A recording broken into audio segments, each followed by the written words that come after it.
Hello and welcome back to ParanormalNL Podcast. That's PNL Podcast for short. I'm your host, Jen Noseworthy. I'm proud to announce that ParanormalNL Podcast is now broadcasting on UPRN United Public Radio Network 107.7 FM in New Orleans. That's New Orleans for the local folk over there. And the show, PNL Podcast, will be on 5 p.m. EST on Tuesdays with our pre-recorded UPRN debut tonight with segment 001. And follow UPRN at uprntalkradio.com and all their socials. ParanormalNL Podcast is also still available on Spotify, iHeartRadio, Amazon Music, Pocket Cast, and YouTube. And let's give a shout out to the PNL Boots on the Ground team music in the background, made by Robert Dumont. He also makes the PNL Podcast official logos.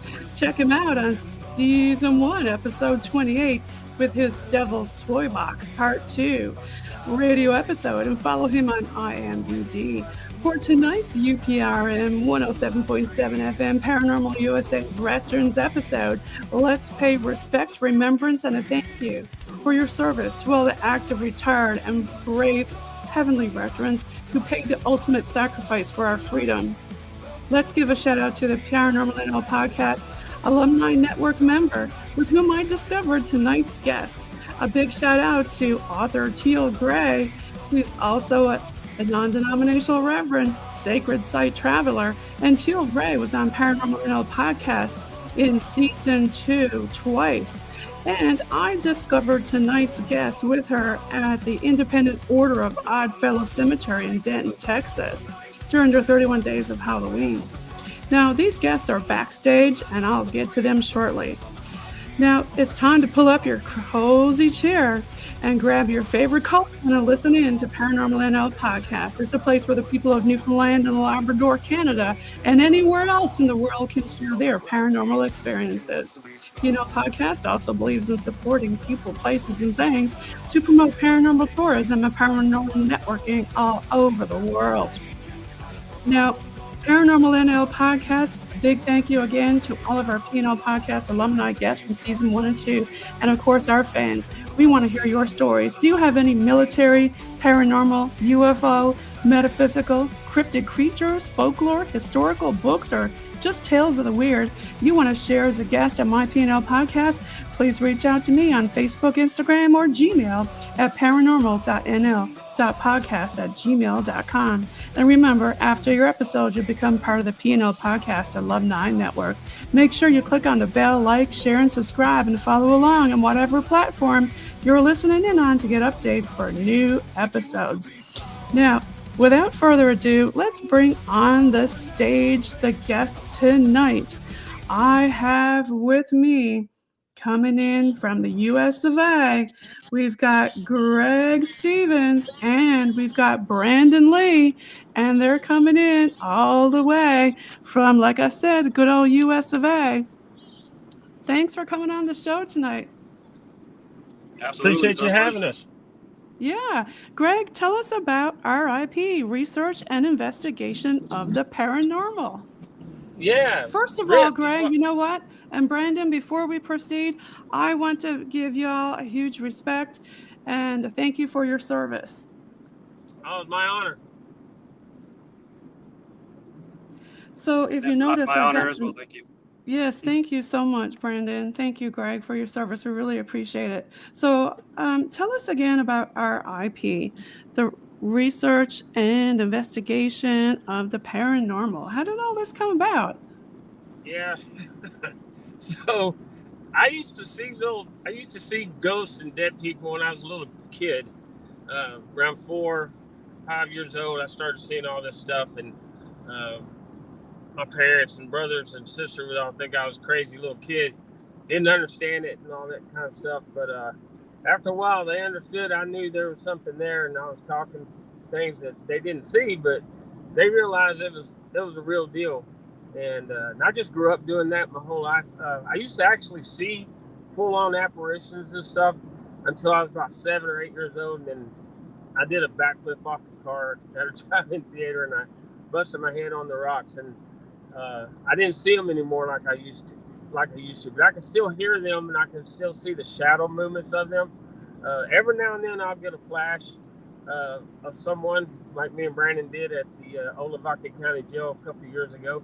But I've done it my whole life, even throughout the Army, my 26-year Army career, all over the world and all over the states and stuff like that. So as my career was winding down in 2007, 2008, we created a ghost hunting team in my house, and my daughter Stephanie, Brandon's sister, came up with the name Research Investigation of the Paranormal, and we call it RIP for short, and that's where it all started.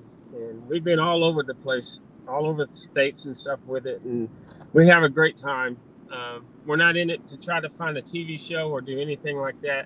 A lot of the things that we do with our investigations or with the team itself is that I do a lot of charity ghost hunts. Me and Brandon do for our veterans, and the 22 a day suicide awareness thing, and for those veterans that still need help and all kinds of stuff like that. But I've been doing that for the last 10, 15 years, once or twice a year, and we raised a ton of money for those groups and stuff in different charity organizations and stuff. But we're getting back into the good old fashioned ghost hunting with the people that needs help, and going to old historic places, because that's another thing that we do is help preserve historic buildings and towns and like town squares and stuff like that, like here in Granbury, Texas, which is very. Yeah, I was just gonna say you're both in Texas. Very fun. Yes. Absolutely. Yes, Texas is very haunted. Brandon's been doing it with me since he was about. Huh? So Brandon, Greg said you've been doing this for a while. Mm-hmm. Yep, I started to run. I was around 12, 13 years old. So he kind of took you with him on the ghost hunting? He did. I kind of like when those ghost hunting shows like TAPS, Ghost Hunters started. That's when I first started realizing and asking questions like, do ghosts really exist? And we joined, or I went along with my dad on one of our first teams, and just as in an observation capacity, because I still at that point in time was on the fence of, do they exist, do they not? Right. Right. So that's where I had my very first encounter with the spirit. I had my head, I felt 3 fingers go right here on my head, and my head gets pulled while I'm in a corner and nobody's around with me. So that right there, I was like, yep, okay, ghosts exist. Because it's a little bit different, isn't it, Brandon, when you have an actual physical experience? I was kind of like you, I was a little bit skeptical, kind of like the whole Scully Mulder kind of thing. But when you actually have a physical experience, it's a little bit different. And being that y'all are military, I worked with Veterans Affairs USA. That was my job before I left USA. Now I'm in back to my hometown, Canada. And, I work a lot in the hospitals, and you do see, unfortunately, a lot of death. So with that comes spirits. So, I don't know if either of you can speak to that in your military career and how that kind of relates, spiritually and with the experiences that you've had. I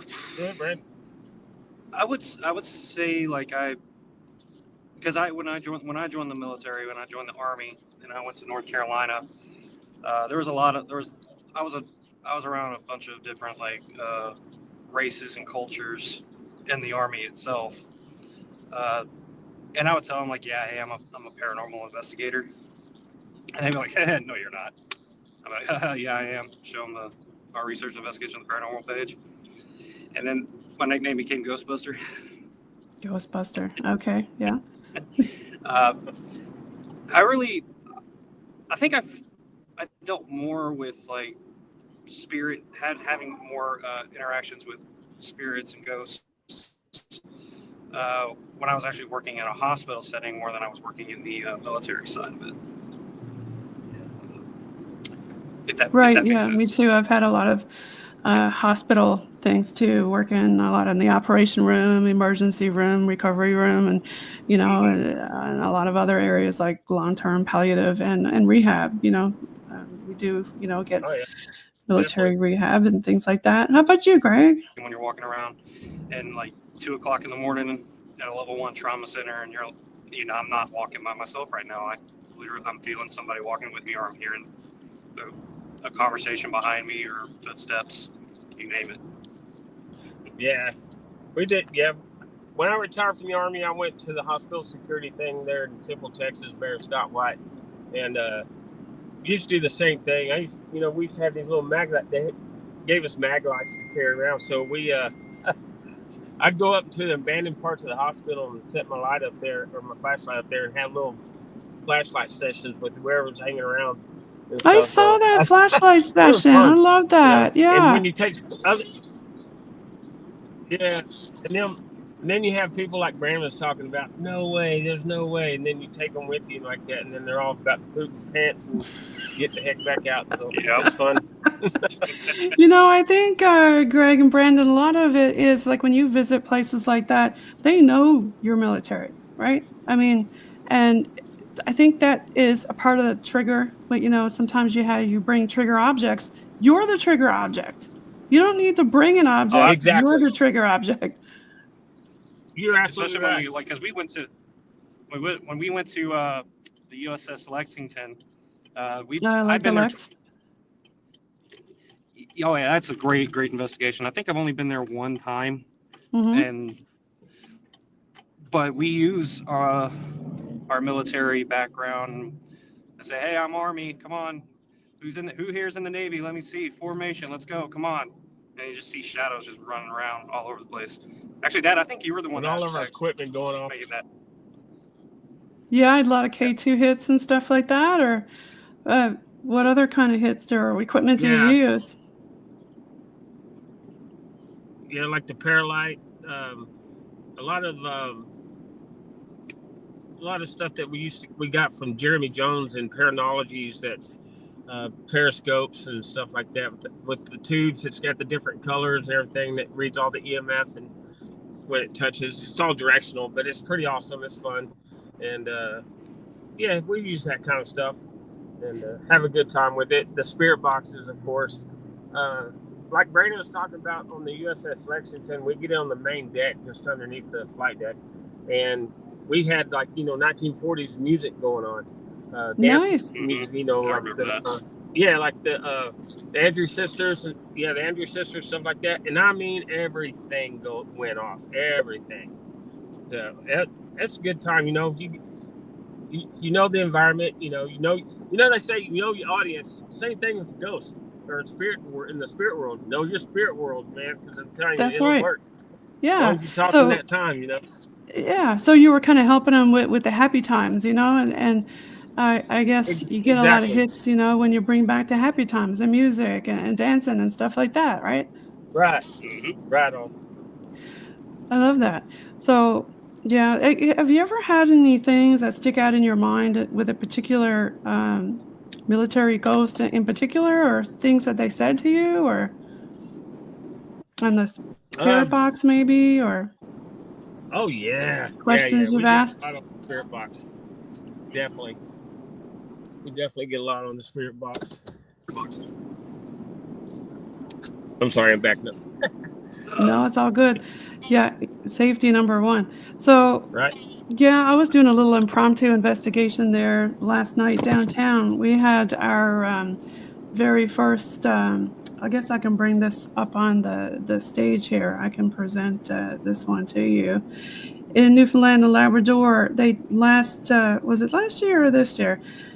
We just brought home a soldier, a tomb of unknown soldier here in Newfoundland and Labrador. And this was the first time we got to celebrate with him. And that was a really special thing here.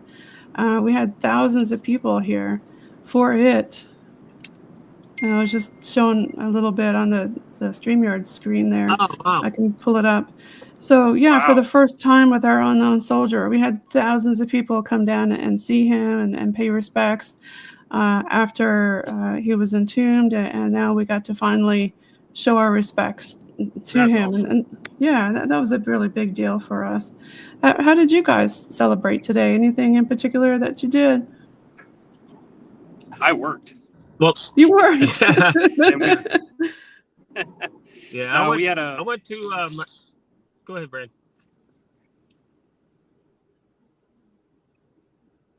Brandon, go ahead. I think he froze. Oh, there he is. There he's back. You were going to say something, Brandon? I might lose connection for like a tiny second. I'm going through the bad part of where I live, and it's like even with on the phone or texting, it's just really shoddy over here. Well, that's okay. We still got. Hear me? Yep, yeah. I can still hear you. Okay. What was I saying? We were talking about what y'all did today, and being that here in Canada we call it the Remembrance Day, and of course in USA Veterans Day. And I've got several different poppies going on in my head here. I've got a right flag for US and one on the other side for Canada, but also the Beaumont-Hamel with us is a big thing, because we do have a lot of our soldiers went in the Royal Newfoundland Regiment went over there to Beaumont-Hamel. Oh wow, that's awesome. Yeah. Yeah. Well, today I went to my granddaughter's middle school. They had a veterans honoring event there. So her dad, who's a 2-time medal Purple Heart recipient, he couldn't make it. So me and Grandma, we went and represented, and it was a great thing. I mean, the schools at that age is great to be involved with the veteran stuff like that, and they were just amazing. It was amazing. It was pretty fun. Thanks for doing that, Greg. And I know you mentioned earlier the 22 a day. Do you guys want to talk a little bit more about that for our folks listening here, especially who are veterans? Yeah, the 22 a day is very near to both mine and Brandon's hearts. We both lost people, friends downrange and stuff like that. And sorry about normally that. I will do a Veteran Day event. When it falls on the weekend, it's so much easier to do and get done. Like last year, it was on a Saturday, right? And it was perfect. I mean, I had live bands, I had vendors, I do the whole 9 yards, all for the 22 a day. This year, falling on Monday, it just threw everything off. So I didn't really do anything like that. But 22 a day is just a number that they stuck with, because the actual real number is more like 56, 57 a day. That's the real number. And so we try to, throughout the whole year, even on our T-shirts, on the back of our T-shirt is a Drake flag, and in the middle of one of the stripes is 22 a day. I got on there, on top of the protection prayer that I have on the back of our shirts as well. So I also would like to pull up something on stage here for the Veterans Crisis line, if y'all don't mind me doing that. Oh yeah, absolutely. No, not at all. I think this is really important, I think, for everybody, and even if you're not a veteran, if you know a veteran who needs help. And I'm just going to pull it up there. There it is. So cool. The Veterans Crisis Line, dial 988, then press 1. And, it's for veterans and their loved ones, and you don't have to be enrolled in VA benefits or healthcare to connect. You just dial 988 and press 1. You can chat online, or you can text 838-2555.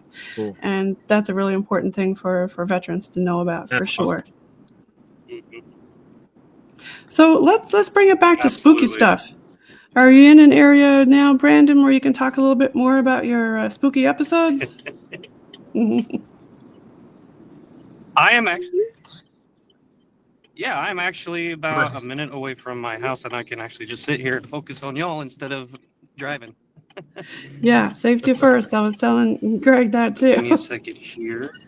So while he's doing that, Greg, do you want to talk about one of your other experiences that you had? Oh, I've got hundreds and hundreds, because I've been pushed, punched, scratched, kicked, burnt throughout a lot of my investigations. So was this all in Texas, or where did all this happen? all over the place. Myrtle's Plantation, Cowtown Museum in Kansas, Wichita, Kansas. Oh my gosh, some other places in the New Orleans area, Thomas House and stuff like that. Yeah, I'm gonna bring up a few pictures of yourself and Brandon here, and maybe you can share or talk a little bit about some of the places where you were at. Let's see. There we go. I've got a picture of Greg here. Do you want to explain where this is at? That's on the square here in Granbury, Texas. Granbury is very pro-military and veteran town, and the square is just the most amazing place you ever. It's a hallmark town. So there's like hundreds of signs like that around the square of different military personnel who served and everything. So a very good friend of mine actually sponsored that for me. So yep, that's out in front of Fisherman's Corner in the square in Granbury, Texas. That's nice that they honor y'all like that. And this is yourself, and this is your logo. And yeah, I like the logo. Love Texas. And did you want to talk about the logo or the name of your company or how you came about? Yeah, Research Investigation Paranormal. We sat around the house when we decided to break away from I'm going to be nice, dumb team that we were a part of, because their whole purpose was to try to get on TAPS or be part of the TAPS family, and it is just ridiculous. It was just ridiculous. So everybody turned to me as a natural leader to create our own team. So we sit around the house one Saturday afternoon and trying to come up with the name, and then my daughter came up with the name Research Investigation Paranormal, RIP for short, and then that's how that came about. And my wife, or my ex-wife now, but we're still great friends, Brandon's mom, she came up with the logo with the Texas and the RIP on it and everything. So she came up with it all. That was a family thing. Okay. So now where are you? That's how it came about. Where are you at here? That's the Granbury. That's the courthouse right in the middle of the square in Granbury, Texas. And that statue is General Granbury. Oh, that's General Granbury. Franklin, killed in action. Yeah, he was killed in action in Franklin, Tennessee. That's in Kosovo. Okay. Now this is yourself here. Your Army. Did you want to talk about where you were at there? 100%. There, I was in Kosovo. We were doing doing a takedown of a business that was running weapons, trying to supply to Al Qaeda. That there was an Al Qaeda faction there in Kosovo, in the middle of all the crap that was going on with Milosevic and the genocide of the Albanians and everybody else that's dealing with that. So, our team was down.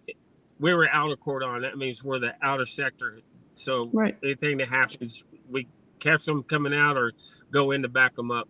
So that was what was going on there.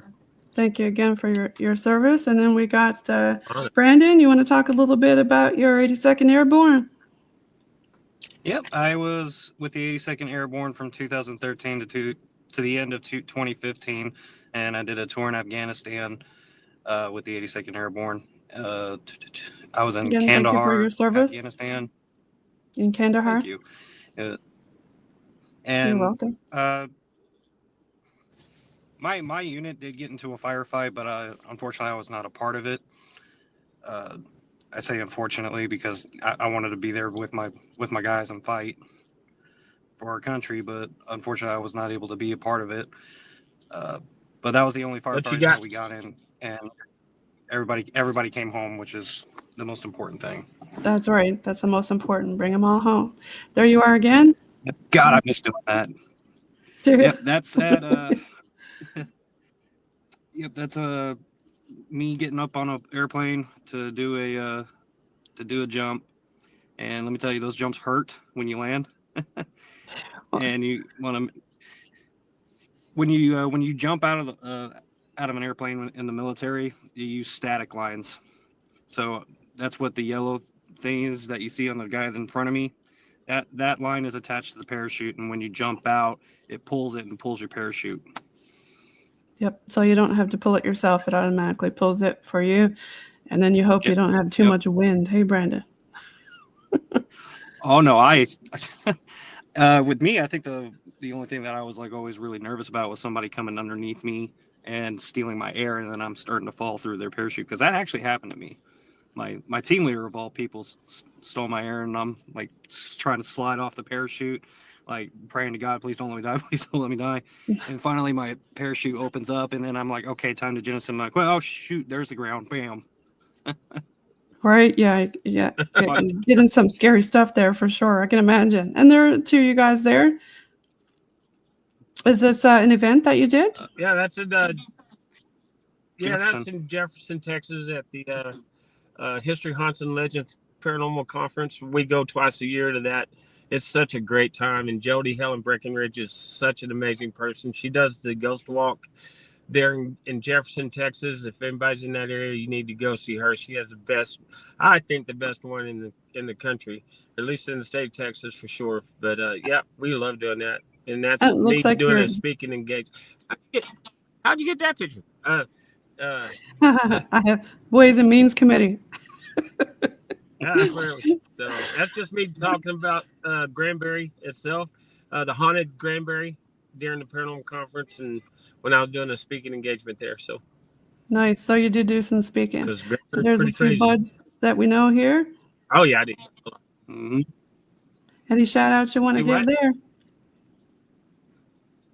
Oh, Mike and Chris. There's guys? Mike and Chris from what used to be the Tennessee Wraith Chasers, but now they're the Wraith Chasers. You know, they've had Haunted Town Live, Ghost Asylum.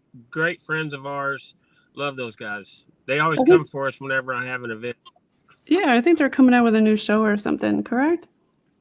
Yeah, Ghost Mob or something. Ghost Mob, I believe. Yeah, Ghost Mob. So everybody check them out too. And I think is this Denton? Not sure. I don't recognize that graveyard. Is that I don't think that is. Yeah. So when you guys go to the graveyards, like any particular graveyards that you like to go to, do you always go to mostly the military graves or? No, old graveyards. Ones that got people buried back from the 1800s. Yeah, they're the best ones, aren't they? They seem to be more active for some reason back then. Right. Dad actually, I don't know if he posted a video of it.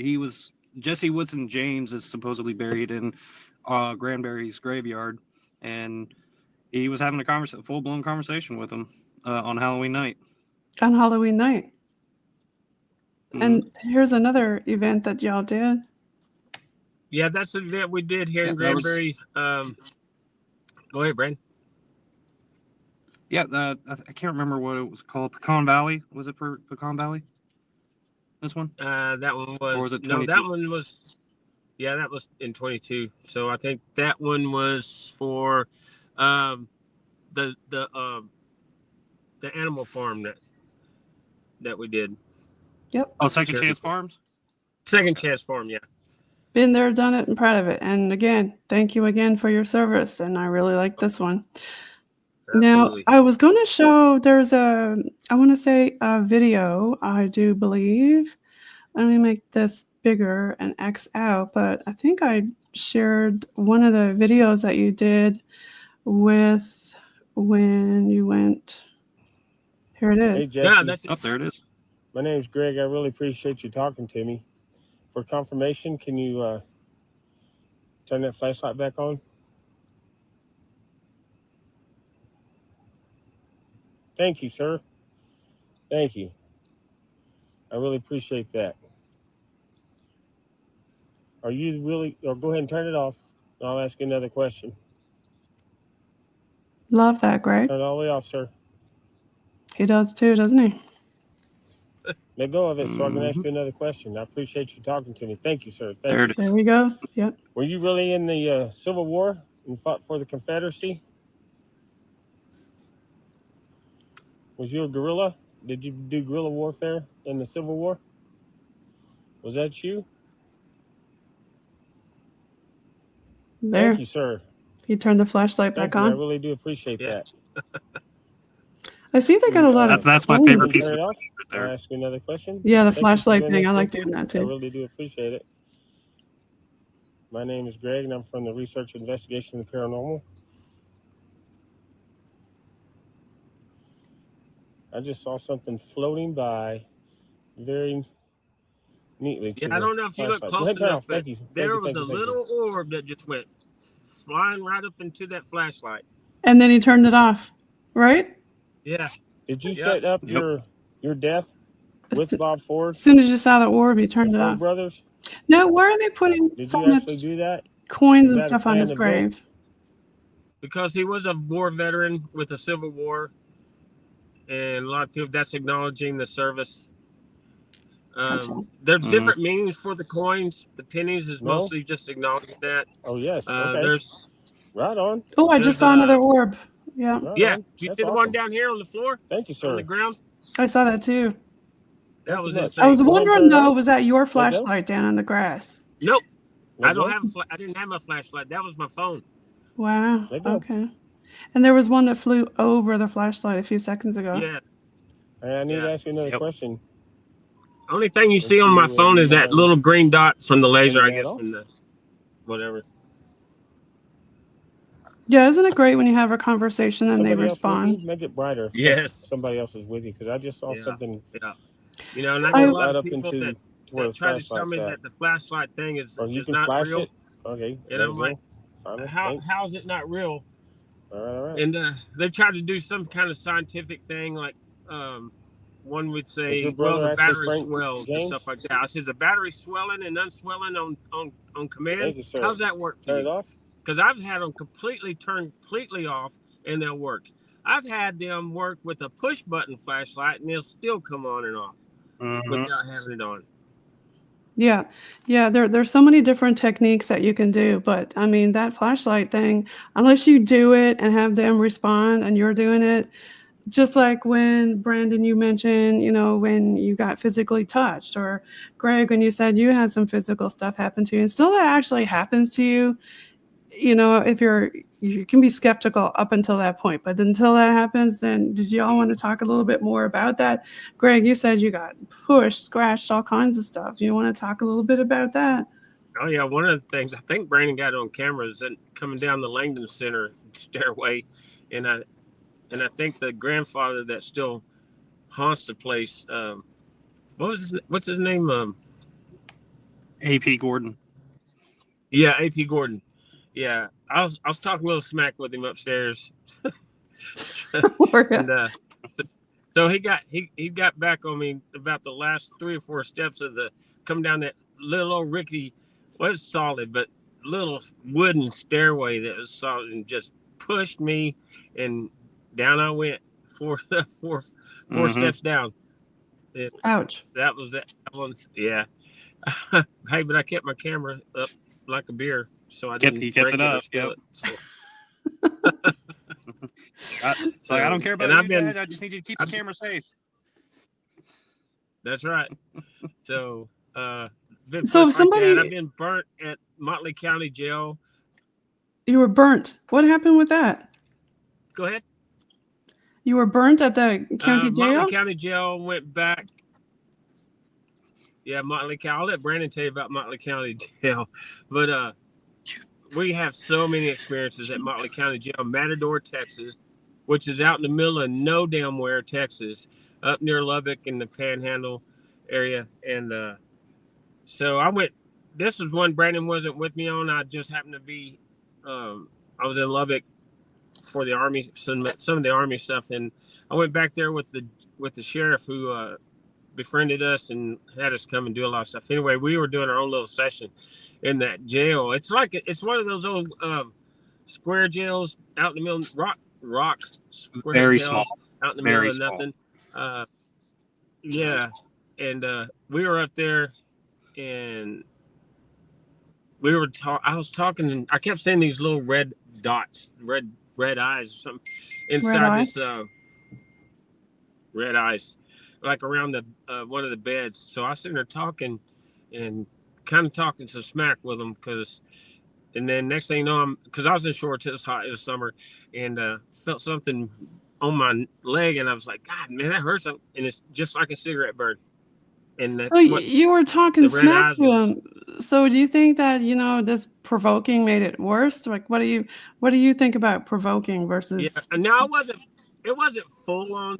It wasn't a full on provoking, get up and come grab me kind of. No, it wasn't that. I was talking about a little bit about why they're there in that jail, what got you there in the first place, type thing. Kind of. Yeah. Talking I guess that way. Brandon can speak a little bit to Why about. you being in, yeah. But I'll tell you this. I'll let Brandon tell you his little story, but I'll tell you this.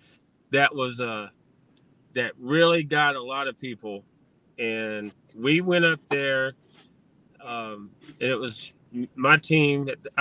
Brandon, was you in there when that thing came out? No, I think I was at you was Command Central. Yeah, because I remember hearing when Amber got scratched. Everybody get out. Oh, okay. Yeah. So we get up there. We're up in the gallows area. So just like the jail here, the old jail here in Granbury, the Town Museum, in the gallows area, which was never used, is one cell, a little cell, and that was for women. And then you went around to the corner, and then you walked into another room, which was all the good grief, all the male cells are at, and so we got all up there. The sheriff was there. Two news guys from the Lubbock Avalanche Journal newspaper was there.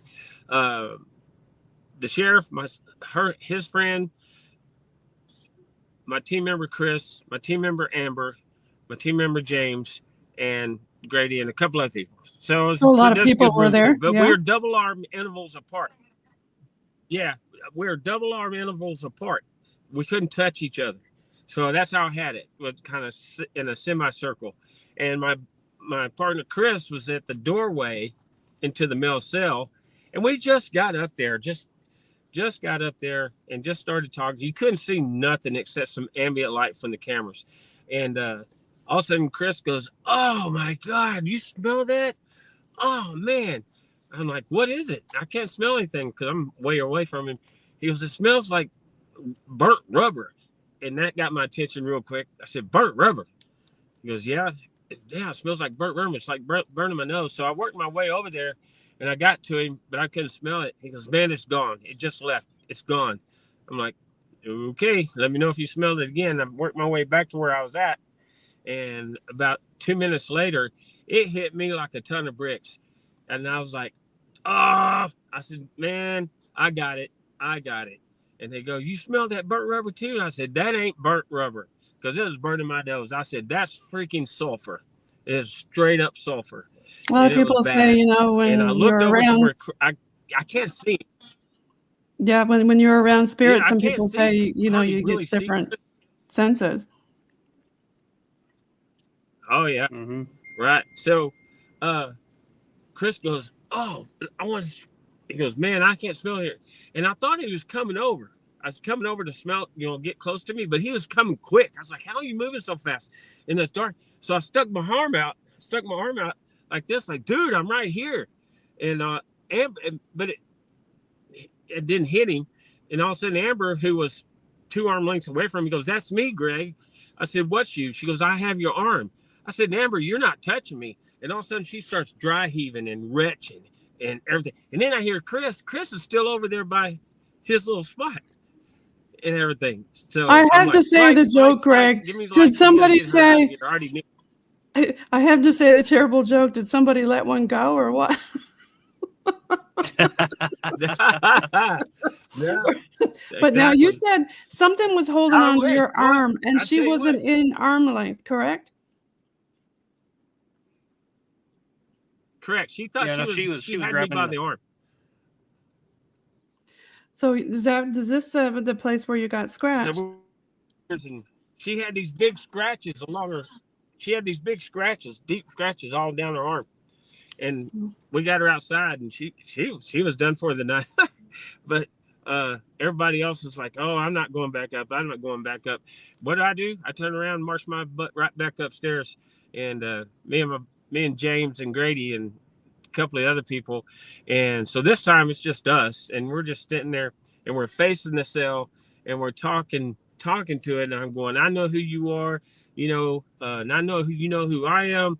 I'm strong in the faith. I'm washed in the blood of the Lamb. You can hurt the flesh, but you can't take the soul." And I'm just going like that. Well, Grady was kneeling down in front of me and James. So when I'm saying this, we both see Grady stand up and move back toward us, and both of us put our arms out and went, "Dude, Grady's like, what?" He's still leaning down on the ground. So that thing came back at us, but we didn't smell it this time. It was just like a rush. You could feel the wind, and then that was the end of that. But that was pretty cool. So it sounded like you had a lot of activity there that night. And how did the girl do the next day? I mean, Yeah. I guess she doesn't want to go back there again? Or what's that? Did you hear? Does she still do investigations after that? I didn't understand what. Is Amber doing investigations? I'm so sorry. You broke up. Oh, okay. Yeah, I think we were having some streaming issue there. Yeah, does Amber still do investigations after that? Okay. No. She stopped? She was done. Yeah. I've had some people who I've interviewed who, after they get a physical, aggressive thing happen, they do stop actually investigating, and understandably so. Correct? Yeah. Exactly. Brandon, have you ever had anything happen to you that made you double guess, what am I doing this for? Do I want to keep doing this? Absolutely. So I was 16 years old, and I think I said this when I was either 14 or 15. I've been doing this for almost 20 years. Maybe you can turn Brandon, if you're listening, you can turn your light on, and so we can see you in the car. Is that better? There you go. All right. Hey. So I'd asked you if you had any investigations that you've done where you've second guessed and maybe thought about, I wonder, do I want to keep doing this? So when I was younger, I just started doing ghost hunting. We went to a private residence at an apartment complex, and I'm a brand new uncle at this point in time. And where we were at, the spirit or the entity that was there was messing with a bunch of kids. And of course, Ghost Adventures was on, and I wanted to be just like Zach Bagans. And I said, "How about you stop messing with these kids? How about you come and mess with me?" Uh-oh. And it kind of took me up on that offer, because it followed us home, and it kind of lay dormant for about a year in the house. But we would notice that some things were not in the same spot that they should have been. Dog food was up in a neat pile right next to the food bowl. It's like I highly doubt our dog was picking it up and then putting next to the bowl in a nice neat pile. The entertainment center was going on and off and everything.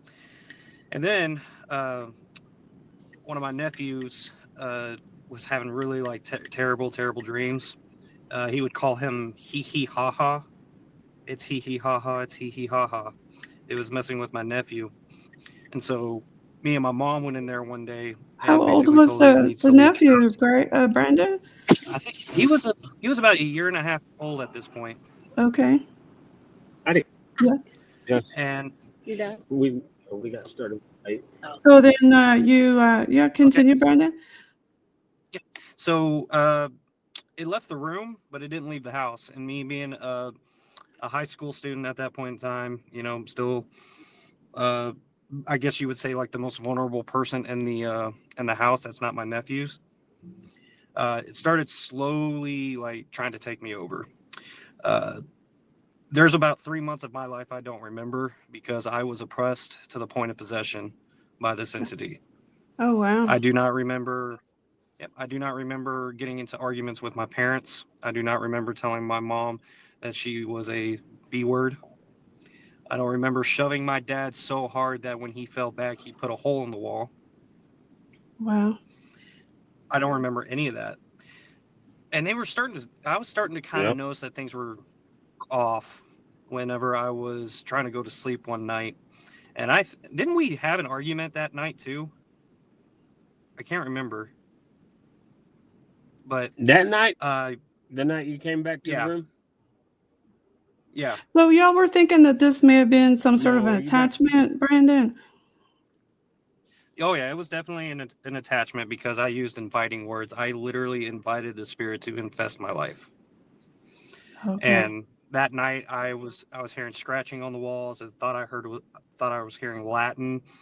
I just could not for the life of me sleep, and I could not move, like sleep paralysis. So I closed my eyes and I started praying and praying and praying until finally I was able to move. And I'm 16, 17 years old. I grabbed the blanket I was using and a pillow, and I went into my dad's room and I said, "Dad, I'm sleeping on the floor." And he was like, "Okay, absolutely." And so the very next day, Dad comes into the room with the Bible in his hand, says, "We're going to bless the house." So I got up. We started walking around the house with the Bible, reading from Revelations. And the devil who deceived them is cast into the lake of fire and brimstone, where the beast and the false prophet are, where they shall be tormented day and night forever and ever. You shall leave this house in the name of Jesus Christ. You must leave this house, etc., etc. And finally, we get to the final room in the house, and then he turns to me, tries to hand me the Bible, and says, "All right, your turn." And I apparently looked at him, and I don't remember saying this. I said, "I ain't doing that, S." Yeah, he Okay. laughed at me Yeah, and you said, are. I ain't doing that. And it wasn't him. Yeah, go ahead. Yeah. So, Yep. Greg, And- what do you think? Yeah, go ahead, Brandon. Yeah, so he literally forced the Bible in my hand, which I'm glad he did. And then I started reading from Revelations, and then you could slowly start telling that it's starting to leave because I'm the one saying it. And I think I've said it like over 200 times, that same Bible verse. What And verse did finally, you I felt use? Did you want to say it or? Yeah, Revelations 20 and 10 is a lot that we use along with the Lord's Prayer and everything like that, and a few other passages I usually use every now and then, stuff like that. So come from it's pretty awesome. It's helpful. So I learned that from Pentecostal preacher. Yeah, I mean, it's really important to protect yourselves when you go in and after. Is there anything in particular that you both do with the RIP to protect yourselves when you do investigations? Well, I would say that we are a faith-based group. We do pray before we go in, and we pray once we are done. Mm-hmm. And that's one little trick that I use too, as well as while I'm in the middle of doing an investigation. You'll kind of see me like kind of walk to the side a little bit, and I'll say my own little silent prayer to protect me while I'm still doing the investigation. Yeah, that helps. How about you, Greg? Oh yeah. And yeah, that's what I do. That I lead everybody in the prayer before we go in. I lead everybody out of prayer. I do the same thing in charity events like we just did last weekend for last in Jefferson. We had like I don't know, probably 100 and something people come through our location, and we'll ask, hey, would you mind me doing a prayer for y'all, or if you rather not like that? And everybody's like, "Oh yeah, do the prayer." So we'll do a protection prayer for everybody as they come in and going. And I said, if they feel like they need one when they leave, I know me or Brandon go outside and do a prayer for them, and as they move on. So it makes it more comfortable for people when they're going in to do this, especially for the first time, and they're watching Ghost Adventures and everything when everything's a devil. So it's not. Yeah, protection is an important thing for sure. I've had I know Teal, she talks a lot about different things, and they even say you should go as far as to not only just do that, but some people suggest saging and saging before and after your podcast and your house or your car or things like that. Do y'all ever do the sage thing? We do the sage thing for people that want it. or if we're called over to do a blessing of a house or try to, get something negative out of the house, and we'll do that. I got holy water. I do all the same thing. I'm the same thing as Teal, and so is Brandon for the non-denominational preacher, reverend thing. So we have that whole dynamic going for us on the team. So did you want to talk a little bit about that on, do you go in, it sounds like you do houses in addition to residential places? Oh yeah, we do cry for helps all the time. And then Are a lot of these people like for veterans me, or just, regular civilians? everyday people, Just everyday Yeah. people. That's good that and you're I've gone helping in out like for, that. yeah, I mean, myself, Brandon, and a former teammate of ours, and we love very dearly, Karina Hull, we would end up spending 4 or 5 hours just trying to bless this dark energy out of the house and stuff like that, because they'll attack us and fighting us to leave and stuff, but we're persistent and we'll stay with it. And we got the different types of protection stuff, like I don't know what's it, Palo Santo or whatever those things. I don't know The about all wood, that yeah, stuff. yeah, that's the popular one. Karina's really good with that. Yeah, Karina's really good with those and stuff like that. But I'm good with the blessings and with the holy water and stuff like that. And Brandon is too. He's learned. He studied real well. He's been doing it almost 20 years now. So I'm very comfortable him leading and running it, and I'll just sit back and just chill and watch things now. Like a proud papa. That's right. And I haven't. Right. But I have been doing a lot of eating lately. You have, yeah. Did you want to talk about if somebody were to go to Texas, where do you recommend to do some paranormal tourism or paranormal investigations? Texas. Granbury. Yeah. Granbury, but I would have to say Texas. Mm-hmm. Granbury and Jefferson. I would say. Yeah, I would say also and this is like my cash cow of paranormal activity would have to be the Old Lavaca County Jail in Hallettsville, Texas, because Old Lavaca County Jail.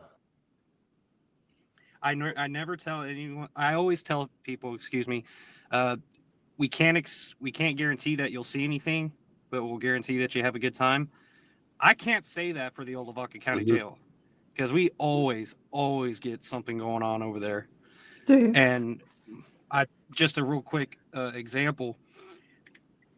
You're standing there in the jail, and you're seeing the cell bars, and it's complete blackness, like completely dark. You can't see anything. Kind of like Greg right now. We can't see him.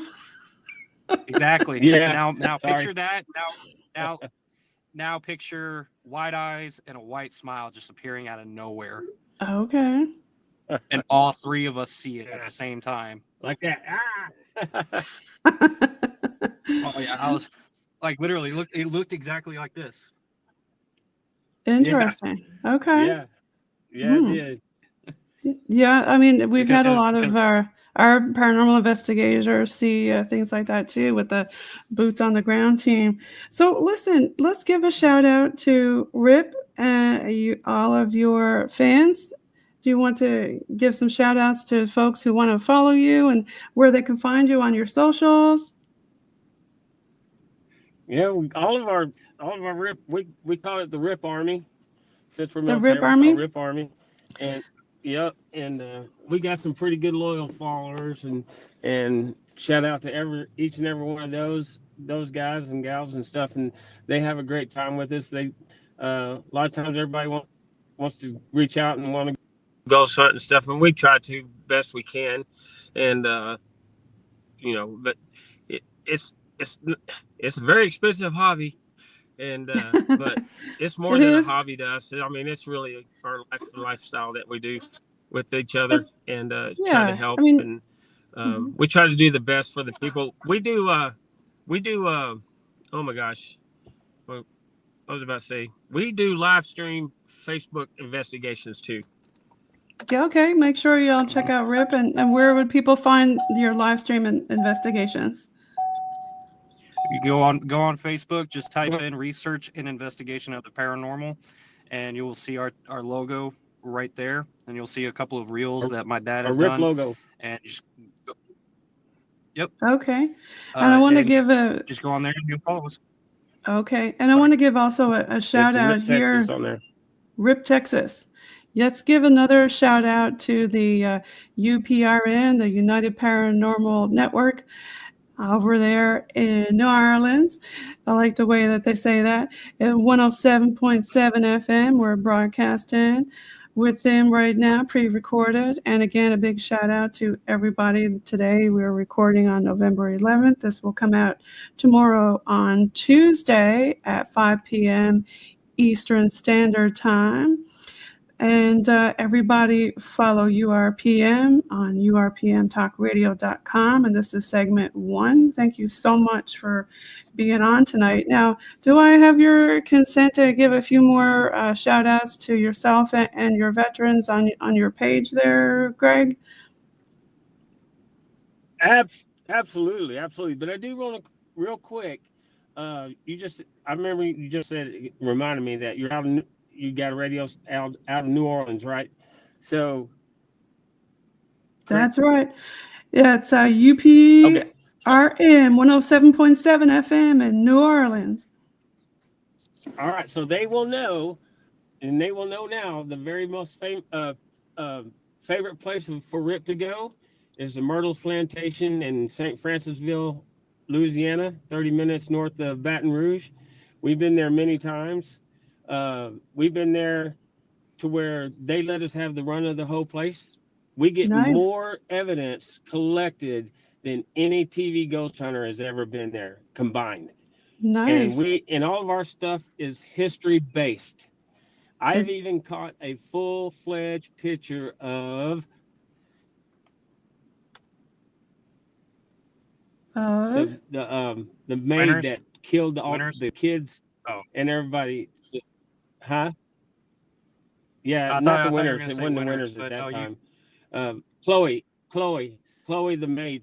Chloe, yes. Ostracized and everything else. So, yeah. So we love it. They can go on our Facebook page and they'll see a lot of stuff on Myrtles that we've done. On Myrtles. So there's one of your Facebook things there I got up. I don't know if you want to share anything about your team. Yeah, that's out in Fort Lewis, Washington. That's what's up there, and that was my my unit, my headquarters company right there, out there. We were running missions and stuff for getting prepared for going downrange, and that was a great bunch of guys right there. We was one of the last to wear those type of uniforms and shining boots at that time. I'm going to take that one on. Well, thanks again, both of y'all, Brandon and Greg. Thank you so much for being on the show tonight. And if you want to follow ParanormalNL Podcast, you can follow us on our link tree. And you can also, which is ParanormalNL Podcast, but you can also go to paranormal.nl.podcast @gmail.com if you want to be on the episode and reach out to us. We'll be more than glad to get you hooked up with our network. And again, follow Brandon and Greg in Texas. And if you're heading off to Texas, tell them again where to go. Granbury, Texas. Jefferson, Texas. In Jefferson, Texas. So we're gonna put on some more of the Bog Team music here in the background for our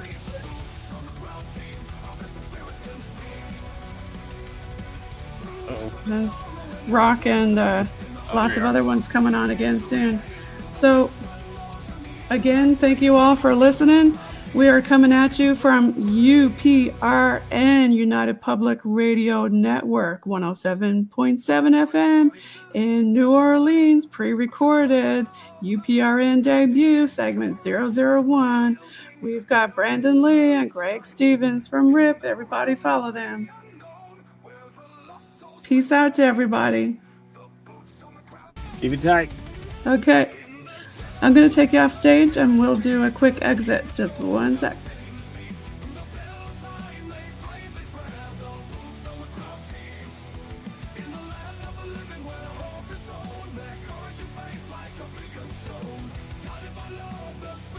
Peace out, everybody.